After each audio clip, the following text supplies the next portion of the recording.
Relationship selling is never going to die. And people buy the why. They don't always buy the what.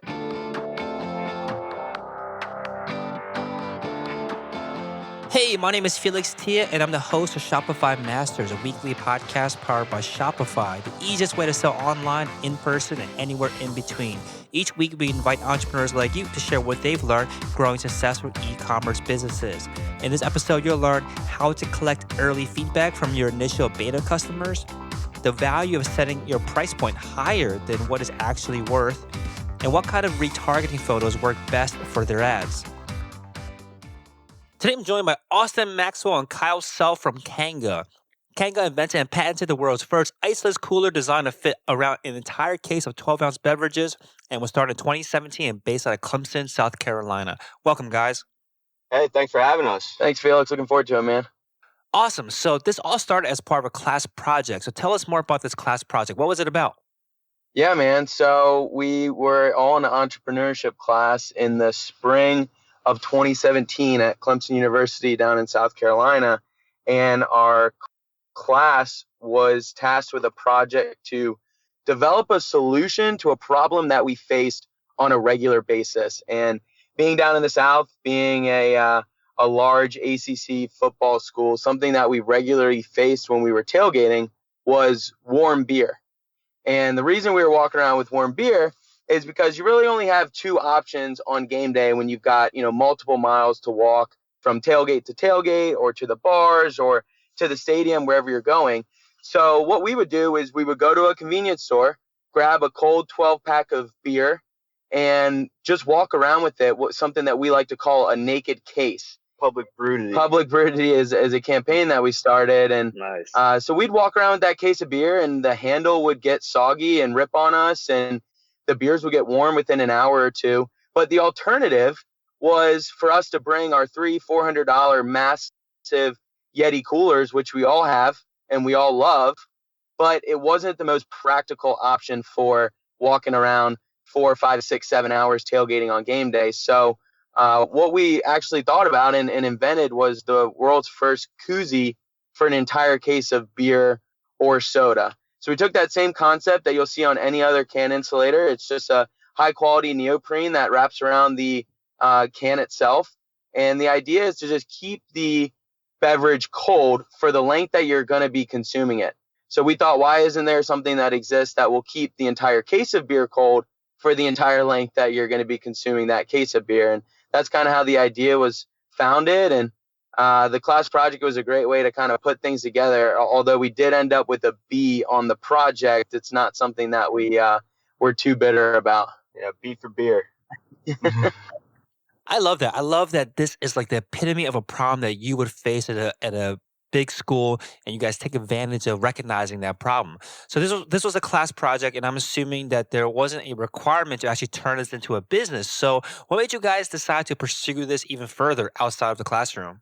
Yeah, man. So we didn't really know, one, if it was going to work or not, and two, if there was really anything with legs here. But everyone who was part of the group at that point was really passionate about entrepreneurship and kind of creating something out of nothing and doing something a little bit bigger than just the class project. And, from that point, we ended up taking a roll of scuba foam to a local seamstress and a 12-pack of beer. And we asked the seamstress if she was able to wrap something around the case of beer and kind of create a sleeve. And we said, if you're able to develop this for us, this prototype, we'll let you keep the 12-pack of beer. And she said, absolutely. And that's kind of how the first prototype was made. And, the team just had that mentality that, hey, if this works, if this is actually able to keep the beverages cold, then why would we not want to pursue this? Why would we not want to take a risk? There's really no better time than to pursue a company than when you're in college. You have, honestly, the most amount of time, and a lot of people don't realize that, but it's the best time for you to pursue a company, and you have so many resources with the university that no one really thinks about. And that's just where everyone's mentality was at, and led us to kind of move forward onto a Kickstarter campaign and grow from there.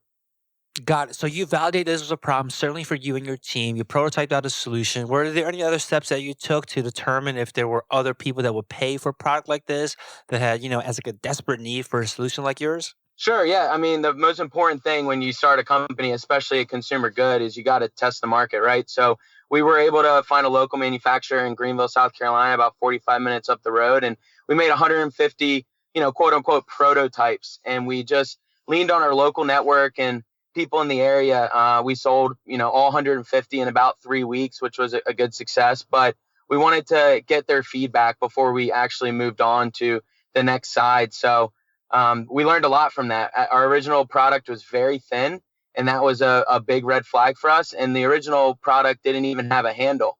So the same issue that we were running into when we were just walking around with the naked cases and the handle breaking was happening even after we made our first prototype. So testing the market was huge. Gotcha. So you mentioned that you've made 150 of these prototypes in the very first versions. Where did you guys end up selling it? We tapped in the local community. We reached out to some local manufacturers as well as doing events. So Austin had a great connect to a local social account for what was it?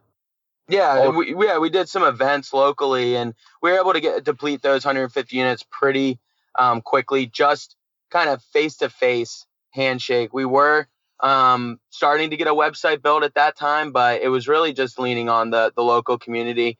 And then the first time that we really engaged some e-commerce opportunity is when we launched a Kickstarter campaign. Because you got to think about it, when there's 4 or 5 college students starting a company, we really had no access to capital whatsoever. So to initiate a large scale production run and take that risk of holding on to inventory was just not something that was really in our scope.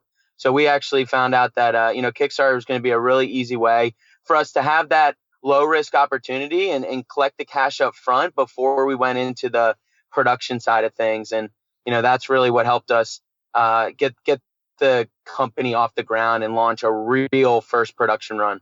So that first 150 were all done by seamstresses that you guys had met? Yeah, the seamstress made the prototype, and then we found a local manufacturer who makes like scarves and stuff like that in the Greenville area, and they were able to ramp it up a little bit for us. But we knew that wasn't going to be the solution after the feedback we got, and so we were able to actually win a pitch smackdown competition, which is like a kind of a mini Shark Tank style that our university hosts, and we got first place and about $8,000, and that helped us file for patents at an early stage. And what that really led us to was our first kind of investor slash mentor who had a lot of experience in sourcing products, especially consumer goods, overseas. And that's what led us to a connection with a factory in China. And that's who we engaged when we were planning out our Kickstarter campaign. So it was about 3 different factories, prototype, then a slightly larger company to make the 150 units. And then we were able to source a really quality manufacturer overseas in order to ramp up our first production run.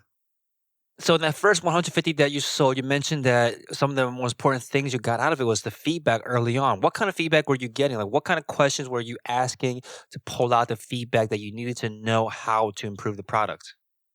Yeah, so the most important thing is just to let people use it in whatever environment that they think it's going to be best fit for them, right? So like we came up with the idea honestly to solve our tailgating problems, but that didn't necessarily mean that was the only problem that it was going to solve. So we just got these into the customer's hands, and we were able to send out forms after and just ask them, 100 questions. Where did you use this? How long did it work for you? What type of beverage did you put inside? What would you improve about the product? What did you actually like about the product? Did you think the price point was fair? Just kind of unload everything that you possibly could. And for the people that took the time to sit down and actually criticize us, those were the feedback. That was the feedback that was the most important for us. Of course, you're going to have the friends who are just going to say, man, this is perfect the way it is. But that's not helpful. It was really the people who broke it down and kind of ripped us apart that helped out the most. Especially the people who didn't like it. So I want to break this down tactically a bit because I think there's super important steps that you guys took that I think anyone can take when they are unsure if their product is proven or not. So you sold 150 at first. Were you collecting emails or something at the time you're selling it so that you can follow up with them later? And how soon after they got the product in their hands were you following up with them?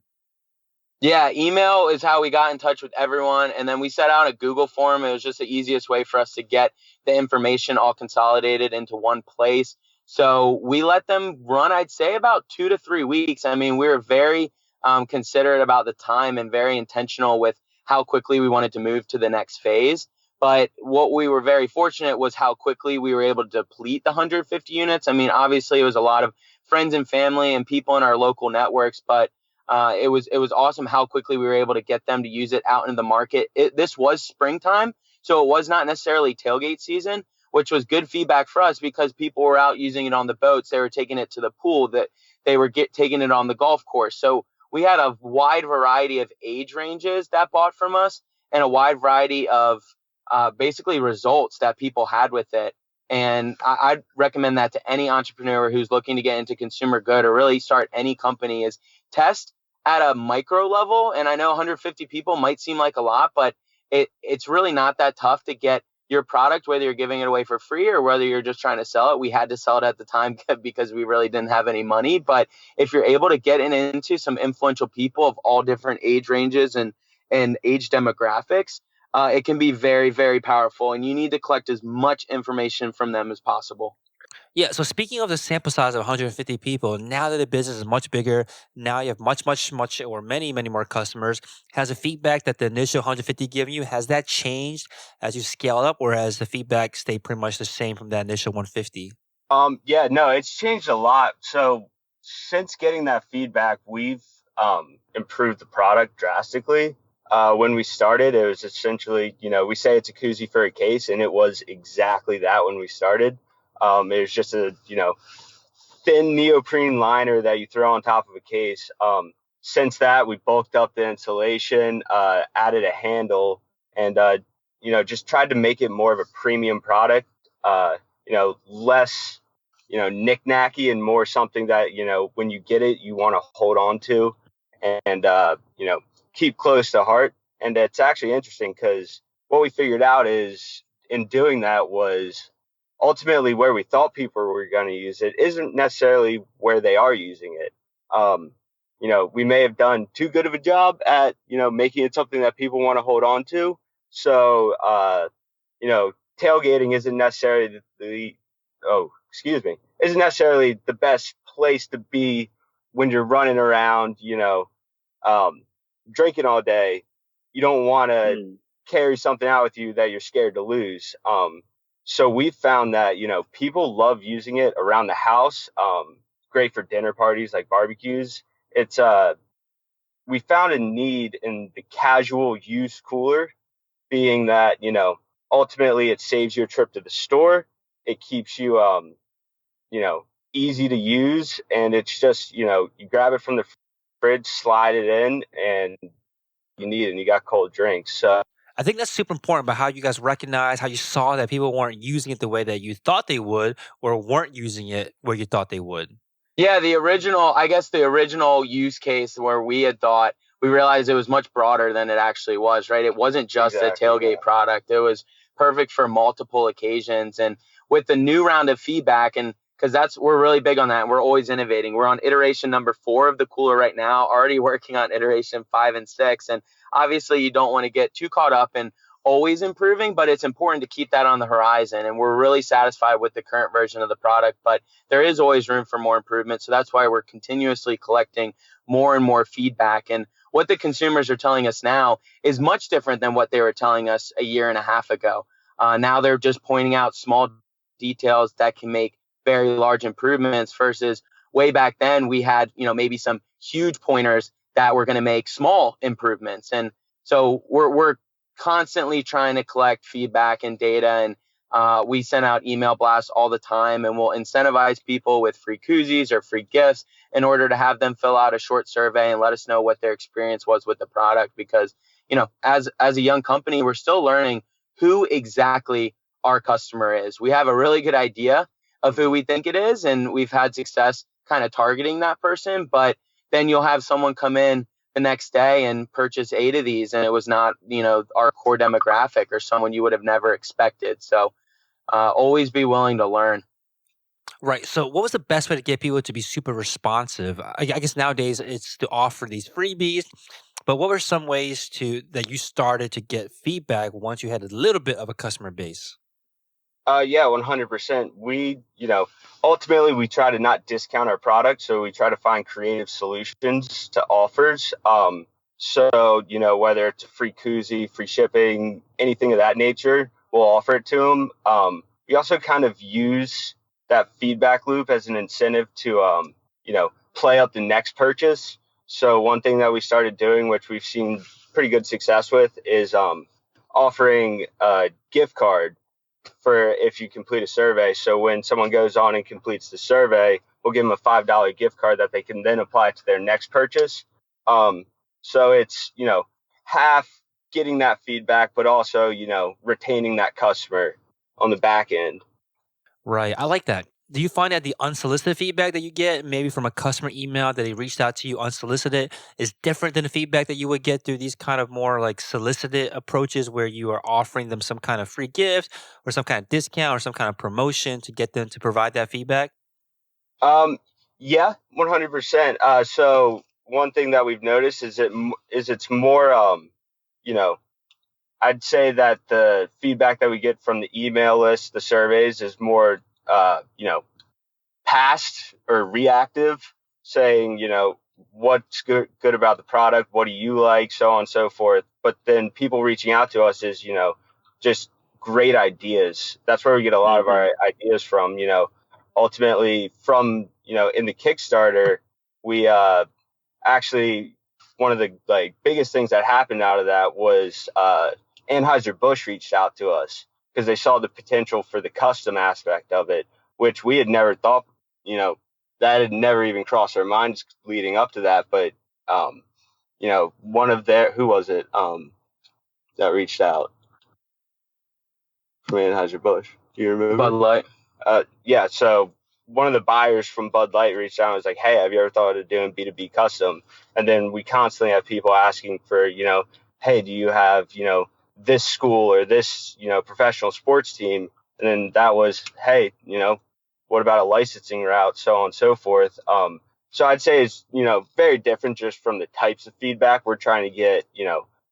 When they're replying to a survey, it's more internal stuff. What can we do better? Versus when they reach out to us, it's more, hey, this is an opportunity for you guys that you can capture. Yeah, Felix, I'd say both definitely have merit, and people's opinions are going to vary. And, when we incentivize people to fill out a survey, because we recently launched a 6-pack, and something that we did to allow early bird access to our 6-pack cooler was to have them fill out a survey. And we realized that a lot of the feedback from that specific survey was skewed very positively. And we weren't sure if that was because the people just wanted to unlock that early bird special versus if someone's just going to, randomly send us an email and be more honest and more, critical. Both have merit to it, and it's just kind of how you want to analyze and absorb the information that you have in front of you. That makes sense.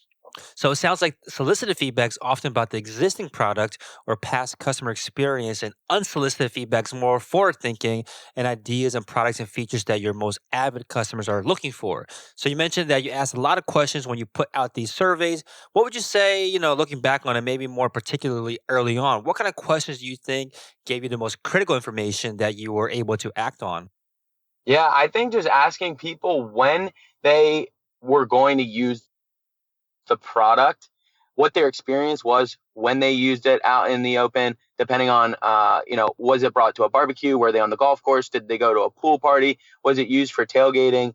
And then asking how the price point felt to them. Did they use it as a gift? What we're really trying to determine from our surveys is what is the use case and where is our customer base taking such a wide product? We do feel that after 4 iterations now that the level of quality of the product is there, so we don't ask as many questions about, hey, what do you think about the material, what do you think about the handle and the koozie pocket and stuff like that. It's more so, where do you picture yourself using this? Where have you used it in the past? What was your experience with that? It's really important to give that kind of the scale. We like to do the 0 to 10 scale a lot because you can really get a more specified answer. If someone has a 7 experience versus a 10, that in our eyes is a significant difference.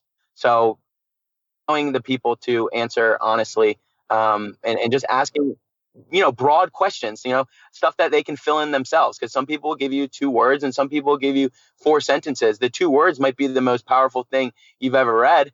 But, it's just having that availability for them to answer it whichever method they prefer. Yeah, and ultimately from that, getting those use cases, you're able to, learn a lot about your customer and ultimately figure out who that customer is, which is, from an e-commerce standpoint, from more importantly an advertising standpoint, is huge because, knowing your audience and figuring out where they are is, one of the most important things that you can do just to, grow your business. Right. I definitely want to talk about how knowing where they take your product, how they use it, the use cases, how that affects your messaging and marketing in 1 second. But before we go there, I want to talk about the price point, how important that is. I think that is something that a lot of people struggle with, like wondering, are they maximizing their profit on the product that they're selling, or are they losing a lot of customers because they're selling it for too high of a price? Now, out of that initial 150 that you sold, what were their responses to the question about price point? Yeah, so we initially got the 12 and the 24 pack out at a $30 to $35 price point. The initial version of that product, we definitely were overpriced. We knew it was overpriced, but that was the price point that we wanted to get the brand to. And so we were comfortable getting it out, those first 150 units at that price, collecting the feedback that we knew we were going to get. Hey guys, this is overpriced, but if you did this, it would be worth that price point, because we really want to sit in that sweet spot of $30 to $40. It's a very giftable price point. It's affordable for young people, even if you're still in college or if you're right out of college. Even for adults, it's not the $400 coolers that you're seeing out in the market. We're trying to fit in that lower cost but premium value prop to the consumer at the same time. And so when we tested 150 units, yeah, we were right in that $35 range, and we knew it was on the high end, but that was the price that we wanted to get to. So we kept collecting the feedback, making improvements to the product, and now our product sits at that $30 to $40 price point comfortably, and we rarely have anyone push back on the actual price of the product, which, is something that I think we're all pretty excited about. Yeah, well, something that's been pretty, unique with our situation is, like I said, we're about 4 iterations through the product. So his initial prototype with the local seamstress, a slightly better but still not good version, which we did with 150 units locally. And then we did the Kickstarter campaign. We went overseas, made some slight improvements to the product. That was the same version of the product that we took on to Shark Tank with us.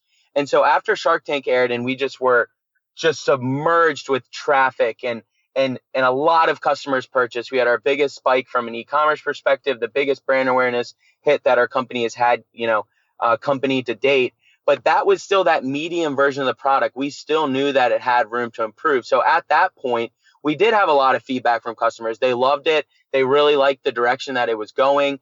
But they even provided more feedback. And we collect a lot of feedback through Instagram, through Facebook Messenger, through all of our social media platforms, as well as on email. We have a form on our website, which will send it directly to everyone's email in the company. And we took that feedback, and that's when we made kind of iteration 4, which is where we sit today, which is a much higher, much better version of the product that we even just had 4 months ago when we were on Shark Tank. And it's just been it's been a unique challenge educating people on the improvements and on the difference and kind of keeping our price point consistent. But that was something that definitely helped us out, was that we didn't increase the price, even though we improved the product quality. So we brought more value to our customer without increasing the price. It makes sense. So now as you go through rounds of these surveys and asking some questions, did your questions change as your product evolves, as the business grows? Like, how do you decide what new questions to ask?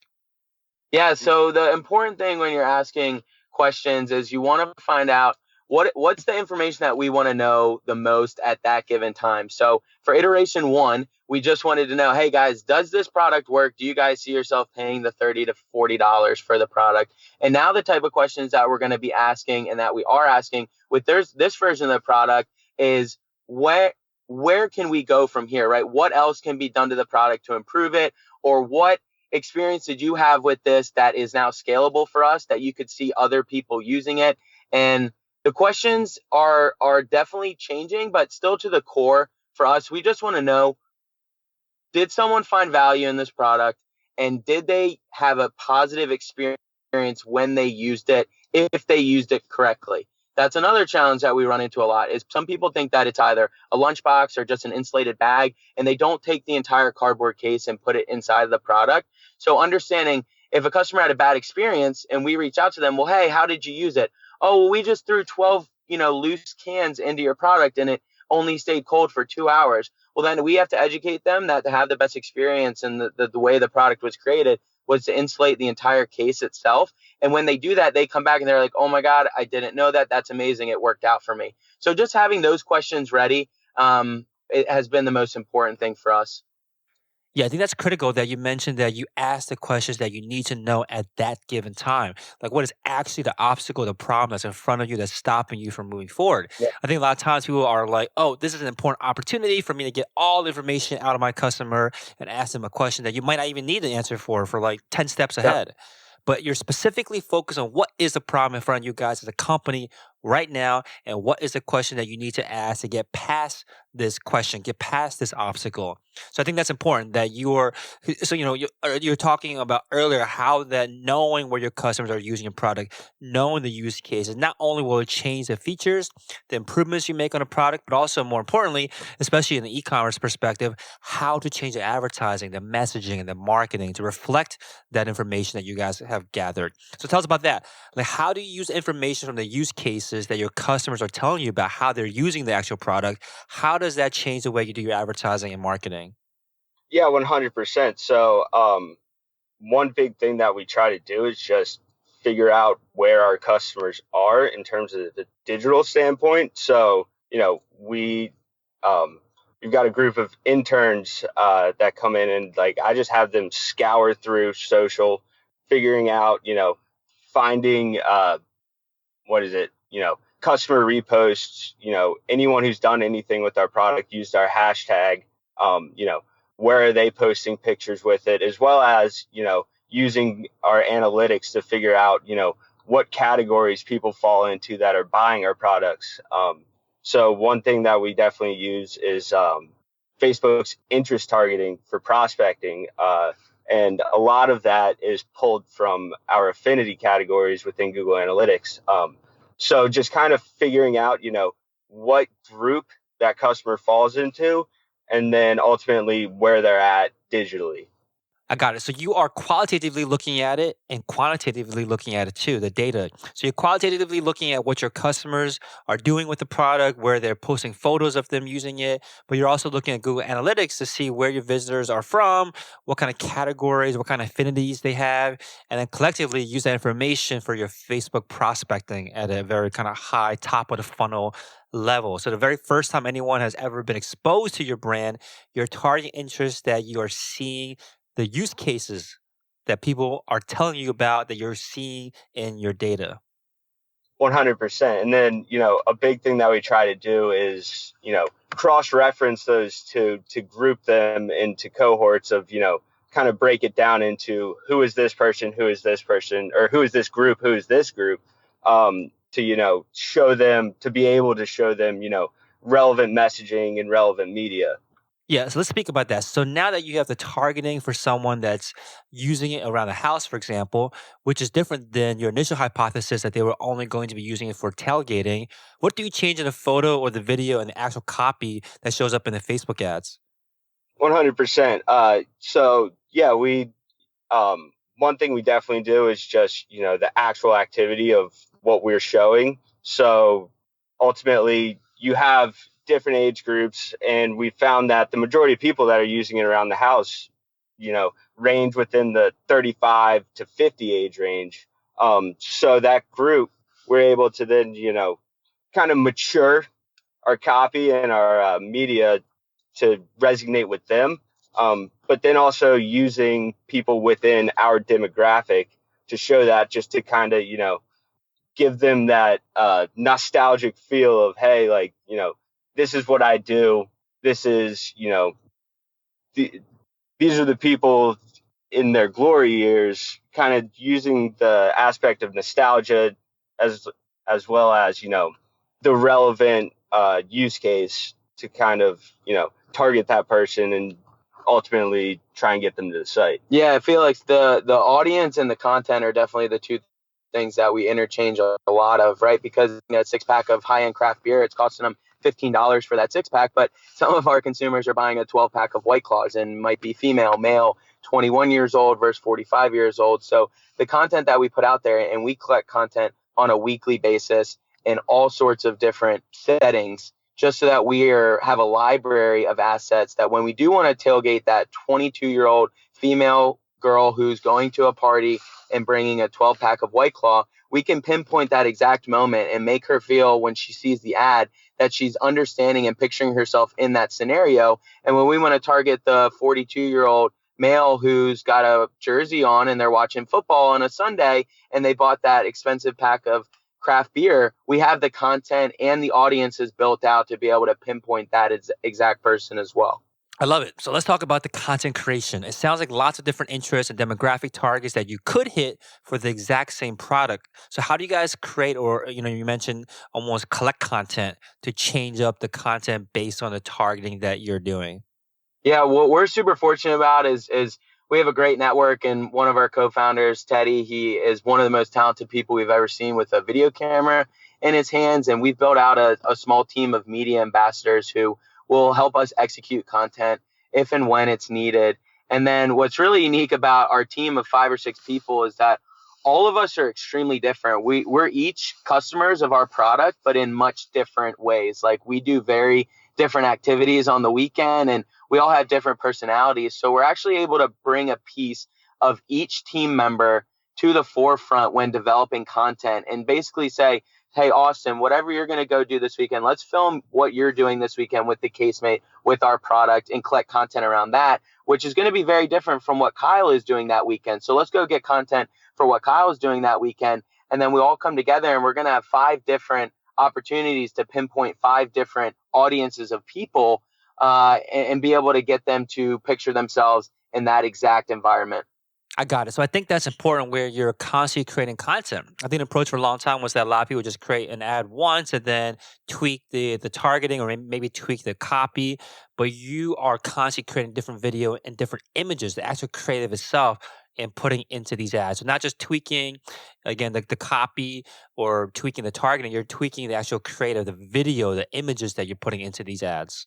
You have to, and you have to test everything, right? I think that's the most important thing that we've learned from the e-commerce side of the business over the last 12 months is that certain things that you think are going to work really well are going to fail right in front of your face, and certain things that you thought were going to fail end up being the most traffic driving and conversion high piece of content that you really didn't even picture. So you need to be open to testing and set a budget aside to just go ahead and throw $50, $100 at these different types of ads, analyze the return, and then if it worked for you, then you maybe need to go back and get more high quality content around that same subject, and then double down on that, triple down on that, and just always be monitoring and testing. Mm-hmm. Got it. So let's talk tactically again. What is the testing process like for you guys? Let's say you identify that there's an interest target or demographic. Like, how large an audience do you usually try to break down into these tests? Hey, real quick, if you're enjoying the show, please leave us a review on iTunes and let us know what you think or what you'd like to hear more of. Now, let's get back to the interview. So we try and, break it down relatively small. We try to keep it within the 100,000, to 200,000 range in terms of people that we're able to get access to. Ultimately, we're not spending enough money to get access to all of them. Then we try and load up the creatives that we're showing, as well as, pick 2 or 3 different messages to test, across those creatives, and then testing different messages with different creatives and different messages with the same creatives. Just figuring out what's going to work and what pairings are most effective. I think that's, what we really try to hone in on, just to get the right people to the site at the right time. I got it. So when you talk about loading up on the creatives and ads, we already talked about how it's important to create new creatives constantly for these tests. So how many creatives are we talking about? How many creatives do you want to work with? Yeah. So, for an audience, I would say that we start with around, 5 to 6 creatives. And then from there, we try and, hone it down to 1 or 2 that we let run for as long as they're performing. And then we restart. So, ultimately, we try to get them up to at least a 3-to-1 ROAS, return on ad spend. And then from there, we filter them into a higher category of, these are the ones that are performing. We let those run, try to optimize those. We try to optimize it, try to mess around with them less, just, minute tweaks. And then, ultimately we run those until they're no longer relevant, and then we repeat. Okay, that makes sense. So that's the name of the game, right? Just constantly testing things out. So you're talking about 5, 6 creatives, 2 different messages. So almost like 20 different ads for each one of these tests. Essentially, yep. Got it. Okay, that makes sense. Now, what is your approach when you want to scale up? Let's say you find like a particular ad where it combines the creative and the messaging in a way where it's just killing it. You're getting at least 3 times return on ad spend that you're looking for. What's your process to let's just say let's blow this up, let's scale this up? It really depends on the type of ad. So with prospecting, you can throw more money behind it and get more people to the site. But then from that, you really have to focus on your retargeting. So, pairing those two together, and figuring out what's working on both the prospecting and retargeting side, that's extremely important.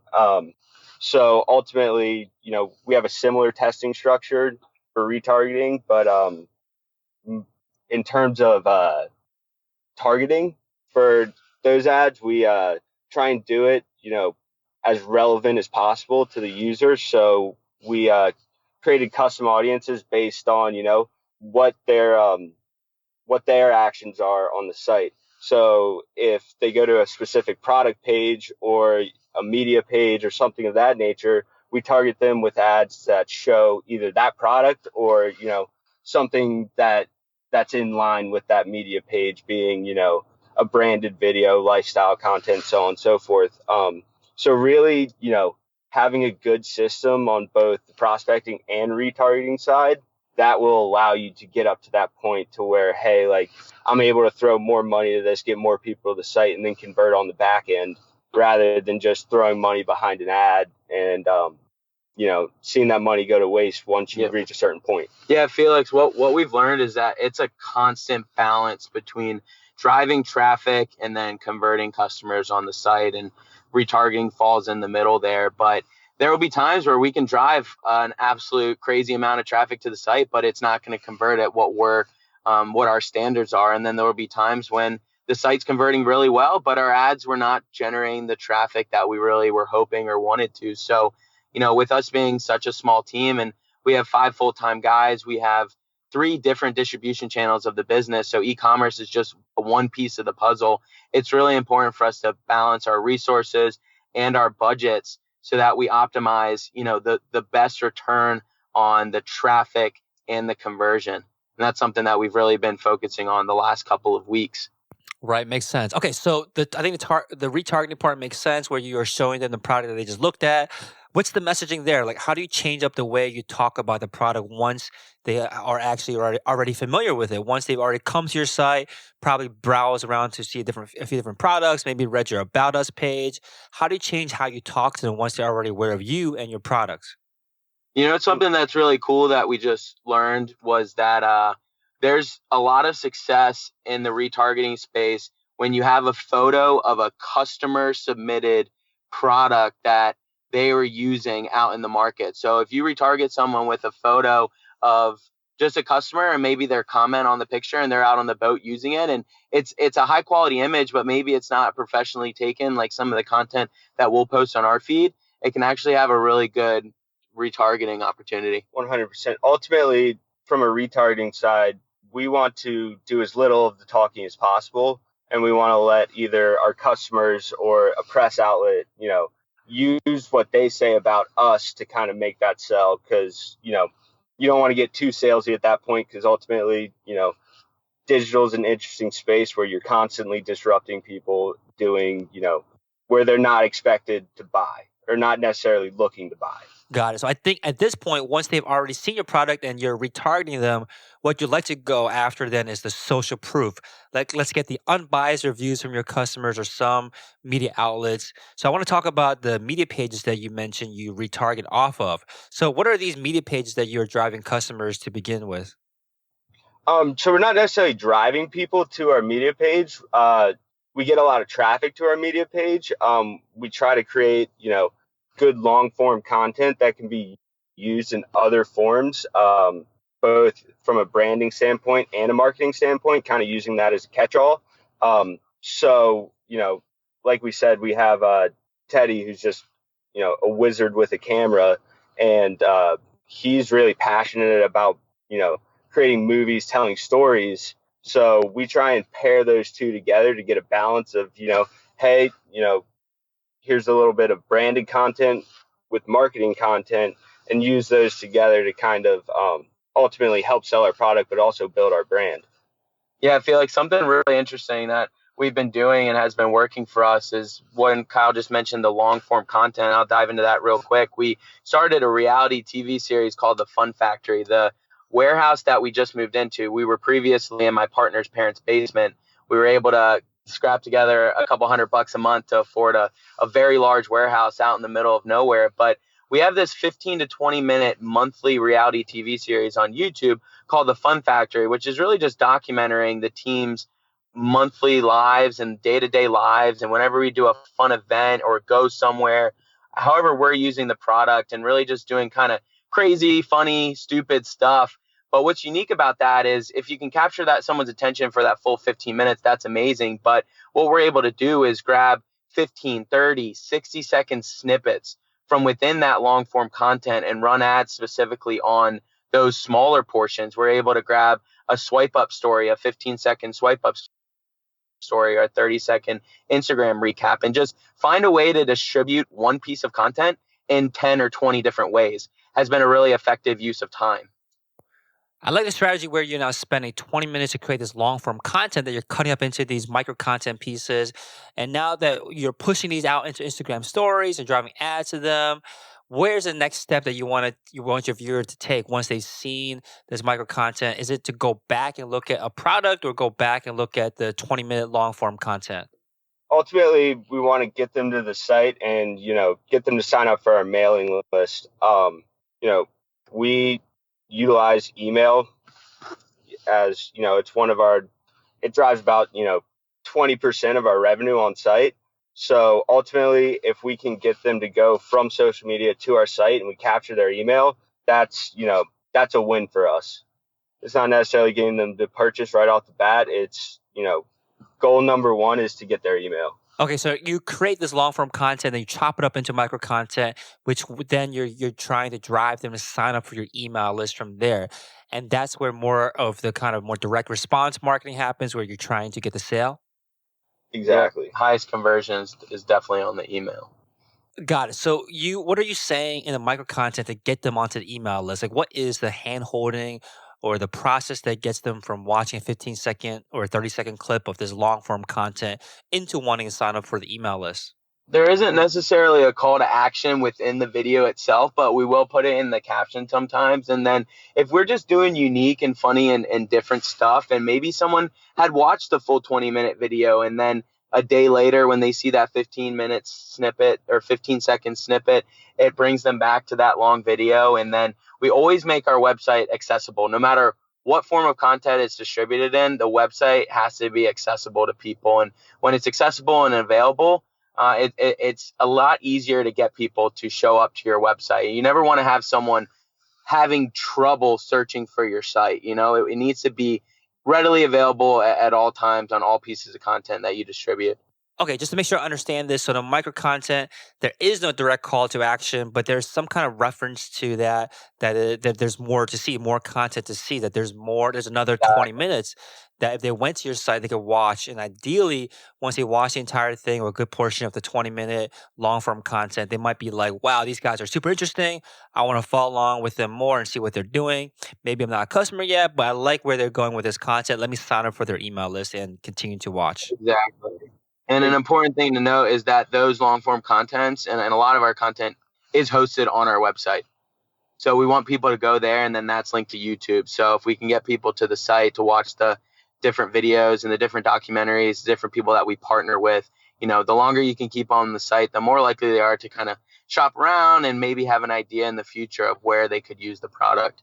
Right. Okay. So this sounds like definitely a worthwhile investment of your time again to create this 20-minute video. But I think it still might seem super daunting to a lot of people out there. Like, what is the plan that's involved? Like, how many people do you need?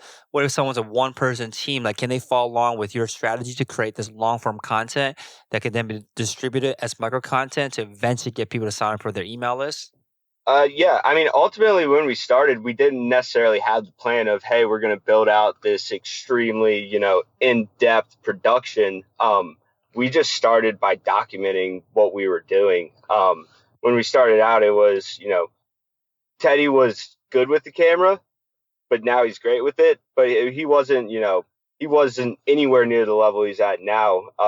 So just by documenting, there's so many resources to putting videos together, just kind of showing the process of, hey, this is what we're doing. This is kind of what our journey looks like. Just getting that message across of, hey, this is us, this is what we do, kind of selling them on the brand first. I think that's really important. You don't necessarily, it doesn't need to be, super well thought out, super, high quality, just as long as you're documenting what you're actually doing. Yeah, if you're a one man show, it's totally possible. I mean, relationship selling is never going to die, and people buy the why. They don't always buy the what. So if you can convey that personal touch, that genuine, sincere product and connection, why you created it, what your story is, if you can put that into video form or photo form, whatever it takes, but then find ways to distribute that and get it in front of your customers' eyes, people are going to remember the story. When they purchase your product, they'll be sharing that story that they remember seeing about your product whenever they're out using it. So we're huge on making sure we're documenting all of the large events that we go to, anything unique that we're doing from a day-to-day basis, and just try to be as genuine with the content as possible. You can record it on an iPhone for all that matters. It doesn't have to be, like Kyle said, the full-fledged production. I mean, just do some unique and different stuff and be comfortable talking in front of the camera. And if you're not, do a little bit of practice, but it'll go a long way once your customer base can make a connection between what you're selling and why you're selling it. And ultimately, it doesn't even need to be, video content. Yeah. Ultimately, like if you're documenting what you're doing, you're taking pictures, you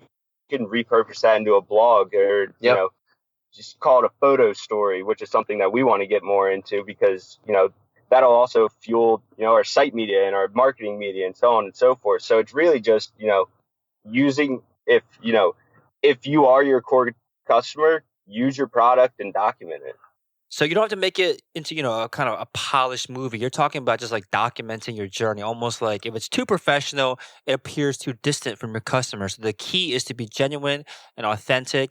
Do you recommend sharing like the problems and issues that you're facing as a company? Like how transparent do you recommend people get with their documentation of their journey? I mean, ultimately it's up to them. I think, case by case. We try and be as authentic as possible. We try to add a little bit of humor into it. We all think we're funny guys. So, it really comes down to the person. Yeah, I think it's really on a case by case basis, like Austin said. Yeah, the big thing I think with the, a video or any content is showcasing the problem that your product is solving, right? That's been our most successful thing is, hey, when we went up on Shark Tank, I was carrying a big bulky Yeti cooler and my partner was carrying a styrofoam cooler, and we were showing the negatives of those two products and how our product was the solution. So just, keep that in mind whenever you're creating content or depicting a story on social, is problem solution oriented. Got it. Okay, cool. I want to talk a little bit about the recommendations you gave us about the applications you use. The first one here is Opt-in Monster, which you use for A/B testing, email signups for the messaging, and then the landing pages. So tell us about this. How do you exactly use Opt-in Monster on a day-to-day basis? Yeah. So one thing we do is we create different lead gen forms based on pages. So if someone's on a product page and Opt-in Monster has the beautiful ability to do exit intent pop-ups and they're about to exit, throw them some type of value, whether it be here's a gift or a code for a gift card on your next purchase, an add-on like we do free koozies, or as we like to call them, roozies. or bottle openers and just kind of capture that purchase when you have their attention. And then also things like media, the media page example, we, do a more targeted lead gen form for that. And from that, we're able to segment our list based on, what form they're signing up for, where they're signing up for, so on and so forth. Got it. And then you also mentioned use Shogun Page Builder for landing pages. How do you use that? Yes. So Shark Tank was a great example. For our prospecting ads, we try and drive people to a more education-based page. We've found that, educating people on this product is more difficult than we thought. People think it's cooler. People think it's, like Austin said, just an insulated bag, kind of getting across that messaging of, hey, you have to slide the case in, you have to keep all layers on it. So whether it be, event specific or goal specific, we kind of try and tailor our landing pages according to what the end goal is. It makes sense. Awesome. So buykanga.com is the website. BUYKANGA.com is the website. And I'll leave you this last question. What do you guys think that has been the biggest lesson you learned so far this year that you'll certainly want to take advantage of this lesson in the upcoming year? Yeah, I think for me personally, the biggest thing that I've learned has been to be open-minded when you're engaging new consumers, when you maybe have one idea in your mind of who you think your customer is, that might not necessarily be the case.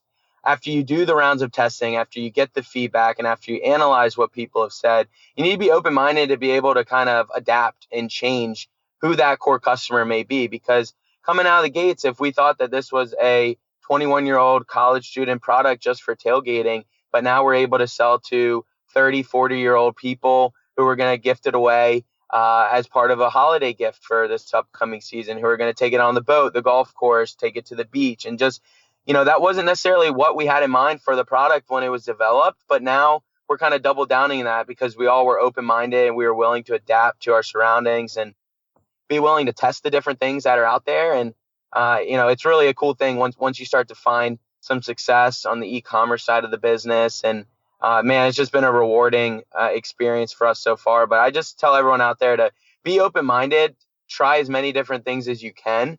When you find the things that work, double down on them, but then don't stop trying new things. Even when things are working, keep testing and trying other things because you really never know what's going to be the most effective for your business. So that'd be my piece of advice.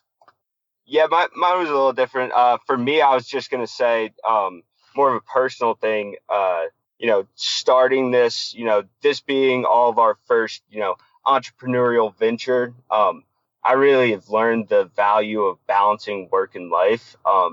Entrepreneurship is, a really all-encompassing lifestyle, and it can be really lonely. So kind of finding that time to set aside, hey, I'm going to step away for, couple hours, go do this, and really finding that balance is extremely important, and ultimately it'll make you happier. And that's what I've learned just from my experience and my journey.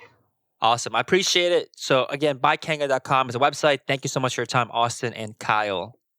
Thank you, Felix. We really appreciate it, man. And then check us out on Instagram too. It's at Kanga Coolers. Thanks for tuning in to another episode of Shopify Masters, the e-commerce podcast for ambitious entrepreneurs powered by Shopify.